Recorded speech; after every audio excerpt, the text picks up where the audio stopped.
Back in March, the government quietly announced that they struck deals with a number of large private tech firms for something called the COVID-19 data store, which many experts feared would amount to an unprecedented transfer of our personal sensitive health information to large private firms. The government told us that this was a short-term emergency measure and that there were all kinds of protections in place to make sure that our health data was protected and that the firms couldn't profit from this crisis. However, they refused to publish the details of these deals. They wouldn't release the contracts even after we demanded that information and submitted freedom of information requests. And it was only hours before we were due to sue the government to get them to release these documents. They finally caved and they released more than 160 pages worth detailing these lucrative deals with big tech. And guess what? It wasn't quite as they had claimed. Many of the protections they said were in place didn't really exist. And it was quite clear to us that these deals were part of a much more long-term move to bed in these private firms within the NHS. One of the firms involved is a company called Palantir, founded by a Trump-supporting billionaire, Peter Thiel. This firm is highly controversial. The spyware that it has built has been accused of fueling racist feedback loops in American policing. It has a very controversial track record. A number of its own employees protested against its involvement in the rounding up and deportation of undocumented migrants in the United States. And the question we should all be asking is, what role is Palantir playing in our NHS? What access does it have to our sensitive and personal information? What safeguards are in place? And critically,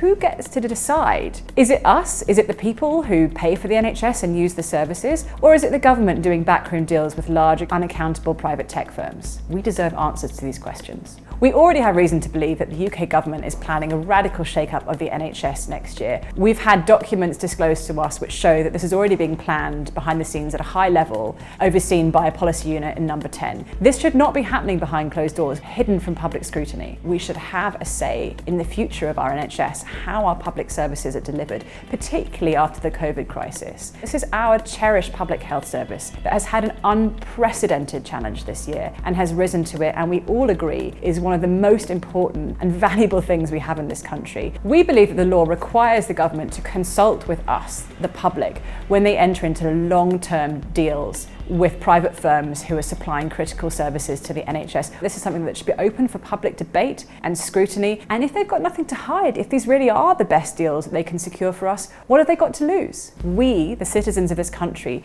should be informed, involved, and engaged in a debate about what happens next. So if you really want to affect and shape the future of this debate and this conversation, let us know that you care about this. This is important to you as well. So go to opendemocracy.net and find out more, support our work, and lend your name to this effort.